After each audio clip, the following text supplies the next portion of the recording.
Well, you can go ahead and be seated if you're with us in person. It is so great to have each and every single one of you with us here today in church, whether you're joining with us or online, or again, you're here in person. Welcome, welcome, welcome.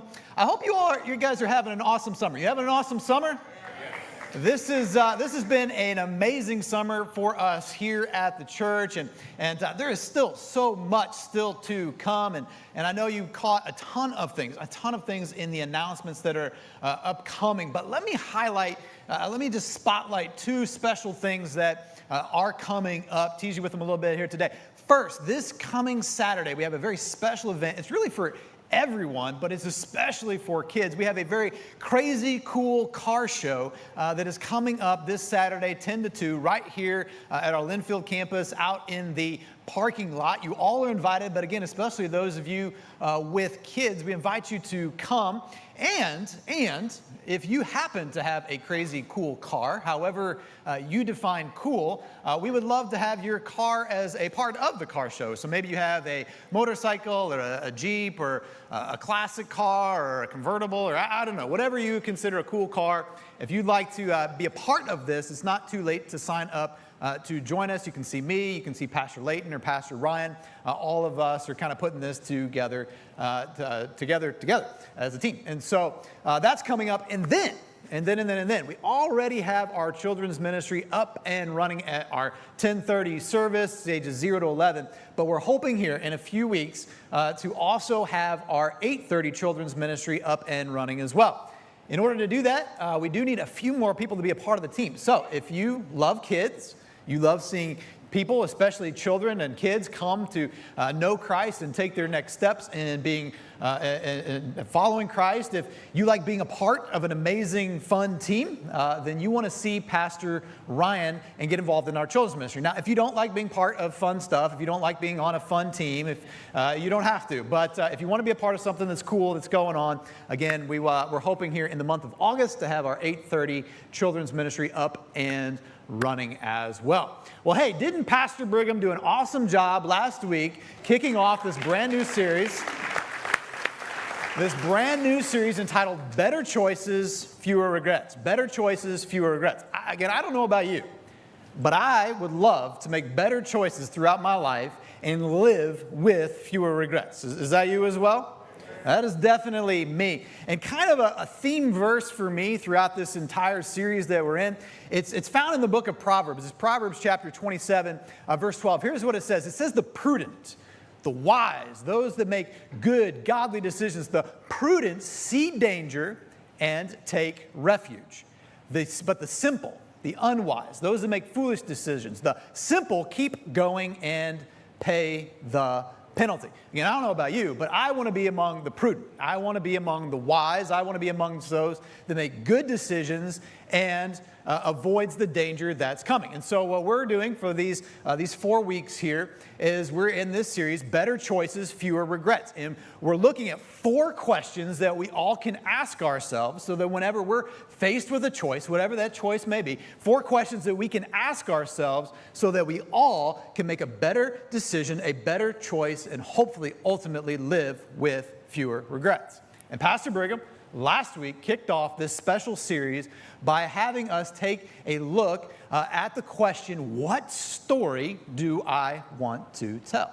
And he looked at the life of Joseph from the Old Testament and the Bible. And what we learned is that all of our lives, your life, my life, all of our lives, well, we tell a story with them.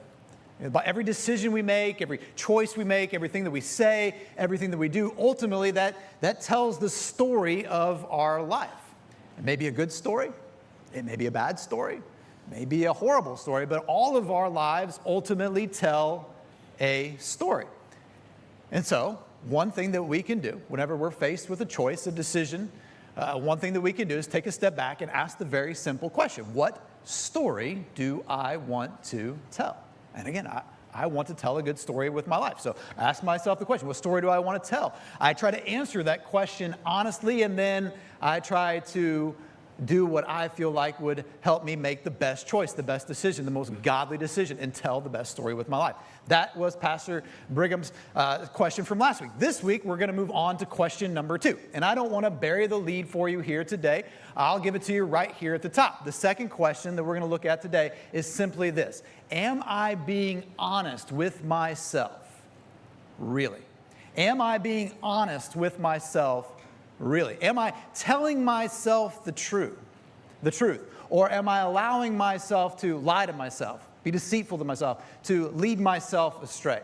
Anybody here, you ever went to make a decision and maybe like somewhere like deep down inside of you, you probably, maybe you knew the right thing to do, but you started to make up reasons why you did something else? You started to justify doing something else?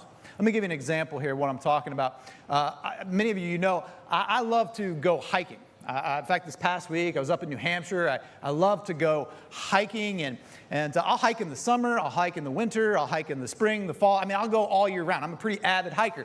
And as a hiker, one of the things that I often do is I want to know what the newest gear is, the newest backpacks and headlamps and all that stuff. So I'll go online and research what's some of the best new hiking gear. And I can remember this past January, I was doing just that. I had gone online. I had a gift card left over from Christmas. I'm like, man, how can I maybe use this? And I went online to check out the newest hiking gear, and went to the website, and I saw the backpacks, and I saw the water filters and all that stuff. And then I saw the newest winter hiking boots. And as soon as I saw them, I knew I needed those boots. I didn't just want those boots. I needed those boots. I mean, my other boots were getting, they're getting kind of old, I need the new ones. It's hiking in New Hampshire in the middle of the winter. I mean, it's a safety issue. I mean, you can get frostbite up there, and the insulation in my other boots wasn't the fancy new kind of insulation the new boots came with. It's a safety issue. I don't want to get hurt. And besides, again, I had a gift card and they were on sale, so I really wasn't going to have to pay that much, just a little bit for them. I mean, I needed those boots. Now, in that moment, if I would have just stopped and asked our question that we're asking today, am I being honest with myself? Really? Am I telling myself the truth? Really? I would have to answer that by saying, no, I am not being honest with myself. Really, I don't really need those boots. I just want those boots. They look new. They look nice. My other boots, yeah, they're getting a little bit older, but they're not old. They're certainly not wore out. They still got some mileage on them. And yeah, the insulation isn't as nice, but I'd been hiking dozens and dozens of times in New Hampshire, even during the winter, and I'd never gotten frostbite. That's not... And yeah, they were on sale, and yeah, I had a gift card, but I still had to pay a little bit of money for them, and to be honest, I could have used that gift card on something else, something that I probably did need. If I would have stopped in that moment and asked myself the question, am I being honest with myself really, I would have to answer that by saying no. But as you can imagine, I did not ask myself that question. Rather than asking myself that question, I hit add to cart, apply my gift card, charge the rest of my debit card, and purchase, checkout. And then, a couple of days later, my new boots, they showed up. Here they are. They're nice, they're new, they have Aerotherm Aerogel insulation. I honestly, truthfully, don't even know what that is, but it's better than my other stuff, I guess. And I don't know if you can see this or not. They got a little bit of mud on here. You want to know the ironic thing? That is not New Hampshire mud. That is Massachusetts mud. I got these in January. I've put them on one time. It was the day I got them. I wore them across the street to the field across from my house to break them in, to try them out a little bit. And since then, they have been sitting on the shelf in the closet in my basement. I have been hiking in New Hampshire a grand total of 0 times with these brand new boots that I said I absolutely had to have. I needed those boots. My life was on the line. It's a safety issue. I had to have them. Anybody ever done this before? Like you talked yourself into something, you're like, and this, again, somewhere deep inside of you, you know that it's not the right thing to do, or you know that there's a better decision to be made, but somehow you deceive yourself, you talk yourself. Anybody? Or am I alone here? I think we've all done that. My story is I talked myself into buying some boots that I didn't need. In fact, that's actually not even true. I have lots of stories that I could tell you like this. The only one that I'm willing to share with you today is that I talked myself into buying some boots. We all do this. Mine is Boots, but maybe your story is a relationship. Somewhere deep down, you knew that he wasn't the right guy, didn't check all the boxes, but, he's nice to me. He's a pretty decent guy, it seems like. He comes from a good family. He has a solid job, and we talk ourselves into a relationship that we never should have started. Or we talk ourselves into to staying in a relationship we should have gotten out of a long time ago. We do this with relationships. Other people, maybe it's work. You're really wanting that promotion at work. And you talk yourself into cutting the corner or fudging the numbers a little bit to make yourself seem a little better. And you tell yourself, it's no big deal. Everybody does it, including the guy I'm in competition for the promotion against. And he's fudging the numbers. Why can't I fudge the numbers? It's no fair that he gets a heads up. And so we talk ourselves into it and we say, next month I'm going to, I'll round down rather than rounding up, or I'll shift it back to the right category. We talk ourselves into compromising. I did it with Boots. Maybe it's a relationship. Maybe it's work. Maybe it's academics. Maybe it's family. But we do this. Anybody ever done this before? Talked yourself into something? Yeah, I do it. You do it. In fact, people have been doing it forever. In fact, if you go back to the year 600 BC, there was a man whose name was Jeremiah. And Jeremiah was a prophet, but he was also a court advisor. That is, he advised the court. He advised the king. And one of the kings that Jeremiah advised was the king Jehoiakim. And King Jehoiakim was the king of Judah. That is the southern part of Israel. And at the time that Jehoiakim was the king, Judah was a vassal state. What does that mean? That is a smaller nation, a smaller country that paid tribute to a larger nation, a larger country. And in exchange for that tribute, they got a few perks, including that the larger nation would not come and utterly destroy them. And so Judah was a vassal nation. They paid this tribute every year or whatever to the kingdom of Babylon and King Nebuchadnezzar. Well, we don't know exactly why, but King Jehoiakim decided one day that he did not like to pay the tribute. And so he stopped. And the prophet Jeremiah comes to him, again, he's an advisor of the court, and he tells King Jehoiakim, this is a bad idea. You don't want to do this. In fact, to give you a sense of how bad of an idea this really was, the country of Judah not paying their tribute to Babylon, that was like an act of war. And it would be kind of like the rough equivalent of like the city of Linfield. That's where I'm at right now preaching.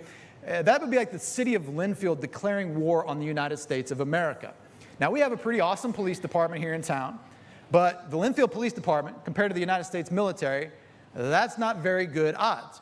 And Jeremiah is saying to King Jehoiakim, this is that. This is a really bad idea.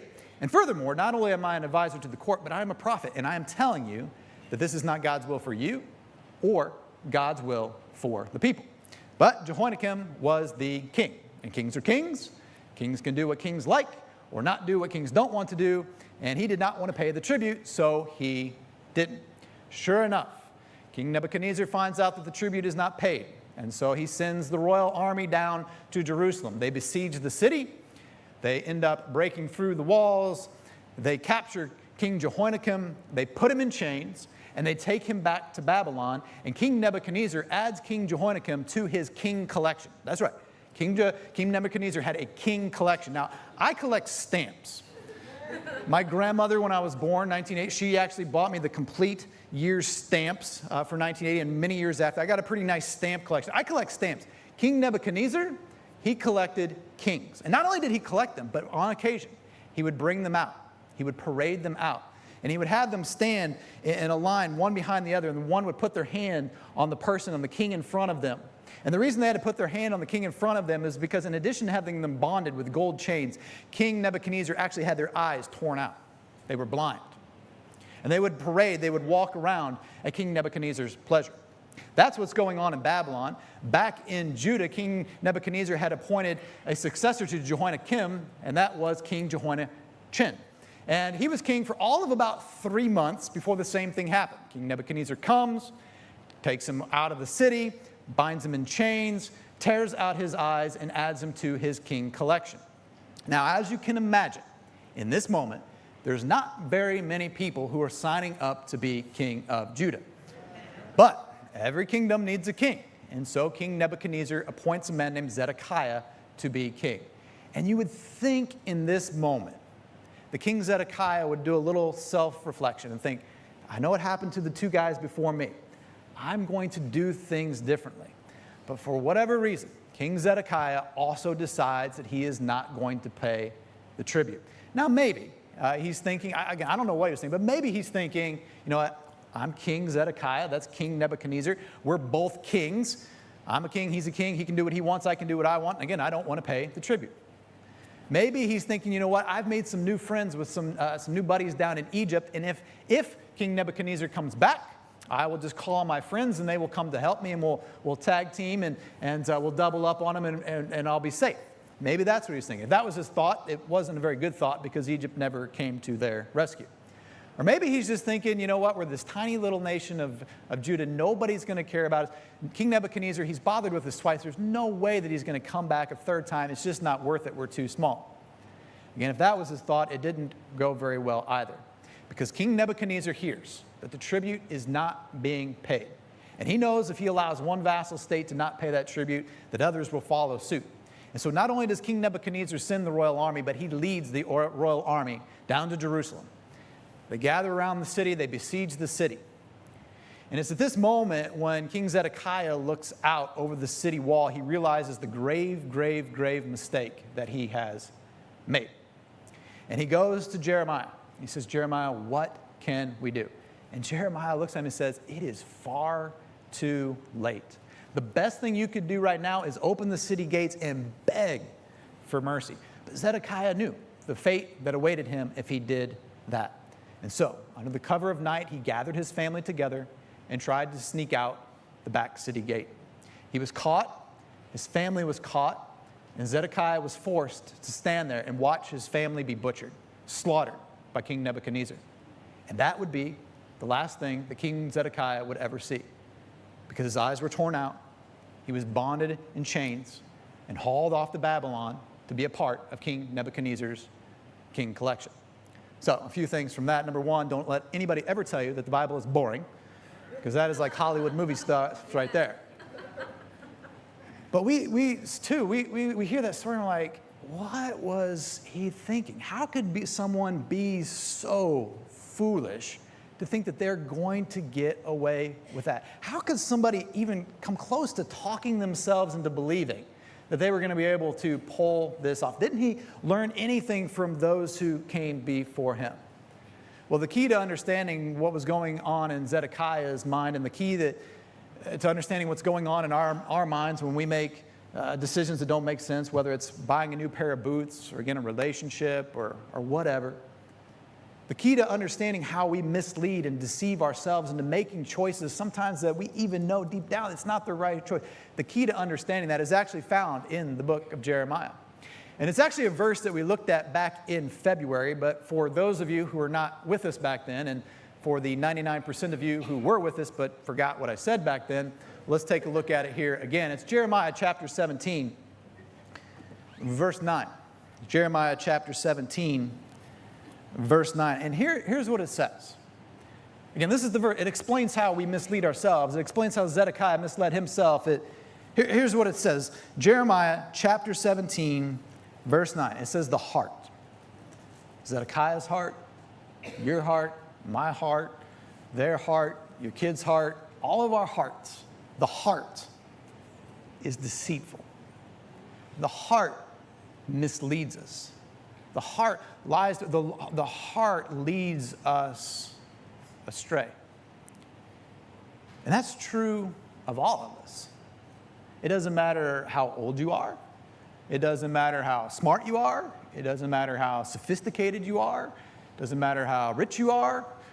Honestly, it doesn't even matter how spiritual you are. Now, as a church, we hope that people are becoming more like Christ every single day. We hope that we're all growing in our faith. We're all growing in our walk with Christ. We hope that we all, to use the churchy word, are progressing in our sanctification. That is, we're able to make more godly choices, more Christ-like decisions today than we were yesterday, and we're making less ungodly choices today than we ever had before. We're growing in our faith. We're growing in our sanctification. We all hope that we're growing, but we also know that at least on this side of heaven, that all of us, we have room to grow. That none of us, we never get there. We never reach perfection. That we all have room to grow. That we all have a heart. that is deceitful above all things. And then it goes on, the heart is deceitful above all things and beyond cure. It's beyond cure. There's nothing we can do about it. And you may be sitting here saying, Pastor, that's some pretty bleak news. It's beyond cure. There's nothing I can do about it. What am I supposed to do? Should I just quit? Should I just throw in the towel? Should I just wave the white flag? Should I just surrender? What am I supposed to do? If there's nothing that I can do, if it's just beyond cure? Well, I think that there's at least two things that we can do. Whenever we're faced with a decision, and we know that our heart is deceitful, that it's trying to lead us astray, there's at least two things we can do. Number one, we can stop and ask this question that we're considering today. Am I being honest with myself? Really? Am I telling myself the truth? Really? One thing we can do is to take a moment, or a minute, or maybe a few minutes, an hour, maybe even a day, a month, or maybe in some cases with big decisions like marrying someone, to take even a year and consider, am I being honest with myself? Really? To ask the question, why am I doing this? Really? Why am I saying yes? Really? Why am I saying no? Really? Why am I still in a relationship with this person? Really? Why can't I be honest with this person about what's really going on? Really? Why am I moving in? Really? Why am I moving out? Really? Why am I accepting this position? Really? Why am I quitting my job? Really? Why won't I get help? Really? Why am I wearing this? Really? We all could benefit from just taking a moment, or again, maybe a minute, an hour, a day, a week, a month, or even a year, and just ask ourselves that question, why am I doing this? Really? Because asking that question, that presses the issue a little bit. It forces a little bit of honesty out of each and every one of us. So the first thing we can do is we can just ask the question, am I being honest with myself, really? There's a second thing that we can do as well. Jeremiah, that verse 17, verse 9, it says, the heart is deceitful and above all things and beyond cure. And then it ends with a rhetorical question. It ends by asking who can understand it, who can understand the heart. And this isn't Jeremiah saying, I don't understand the heart, you don't understand the heart, apparently nobody can understand the heart, who can understand this? That's not what he's saying. He's asking a rhetorical question. And he's saying, who can understand the heart? And he gives the answer in the very next verse. Jeremiah chapter 17, verse 10 says, I, the Lord, search the heart. See, we can deceive ourselves. We can talk ourselves into things, even things that we know aren't quite right. But God, He sees our heart. God sees our motives. He sees what's going inside of us. God sees our situation. He sees our circumstances. And God always knows the best way forward. So, one of the things that we can do, in addition to asking ourselves the question, am I being honest with myself really?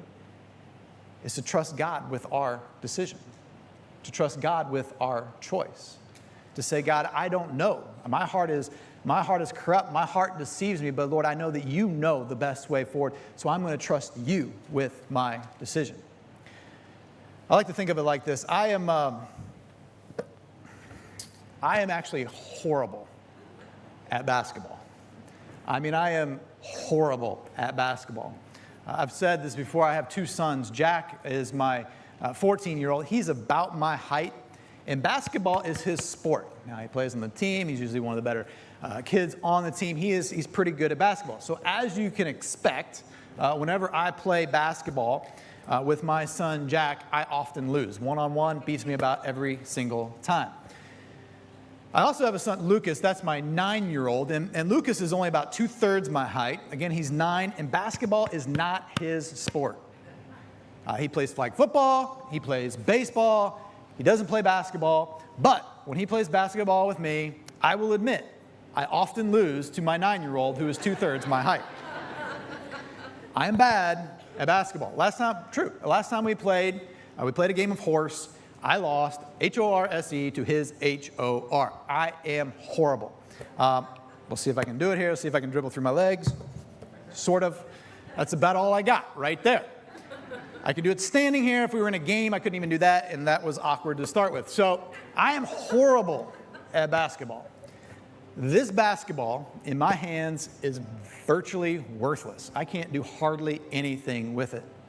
But you take this exact same basketball, and you put it in my son Jack's hands. Well, now he can do a little something with that.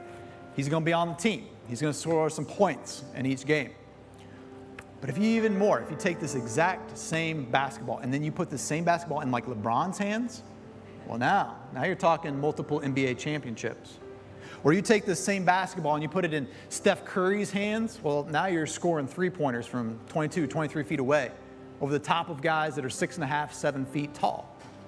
Or you take this same basketball and you put it like in Kevin Durant's hands, you're scoring 30, 40, 50 points a game. Or you even take, again, I'm from the 80s, you take this basketball and you put it in MJ's hands, he can do some pretty amazing, pretty magical stuff with it. Same ball. It's the exact same ball. In my hands, worthless. And a professional NBA player, whoever your favorite player is, in their hands, man, people pay millions of dollars for them to be able to touch this ball and to do things with it. It's kind of like our choices. In our hands, our choices, we tend to make bad decisions often. We tend to be misled. We tend to mess things up. But you take those same decisions, those same choices, and you put them in God's hands, and He can do something pretty amazing with them. And so the first thing we can do whenever we're faced with a decision is to ask these questions that we're considering here in these 4 weeks. What story do I want to tell? And if I want to live a good story, then I want to tell a good story. I want my life to tell a good story, not just for me, but for my kids and my grandkids. If I want to tell a good story, then I need to make good choices. What's the godly decision to make here? It's to ask questions like, am I being honest with myself really? Or am I allowing my broken, deceptive heart to mislead me? Am I selling myself on something that isn't actually true? And another thing we can do, it applies to this week, applies to all of our weeks. Another thing we can do is we can trust God with our decisions and our choices. In fact, here in just a minute, we're going to pray. And maybe you're here and you'd say, you know what, Pastor Jamie, I have never, ever trusted God with a decision. But today I want to begin to trust God with my choices, with my decisions. I want to begin a relationship with God. I want Him to lead me and guide me. I know that I mess up my own life. I make mistakes. I'm misled. I'm deceived by my own heart. I want to stop trusting myself, and I want to begin to follow Christ and trust God. In just a minute, we're going to pray. And if that's you want to begin a relationship with God, or maybe you want to restart a relationship with God that's grown cold, then I would invite you to pray with us. And so you can even now begin to prepare your heart and your mind. In fact, can we all pray together here? Father, we're just so thankful. We're so thankful, Lord, for just this time around your word. And today's story, Lord, it's a sobering story. A story of 3 kings, Jehoiakim, Jehoiachin, and Zedekiah, who allowed their hearts to be deceived, to allow their hearts to be misled.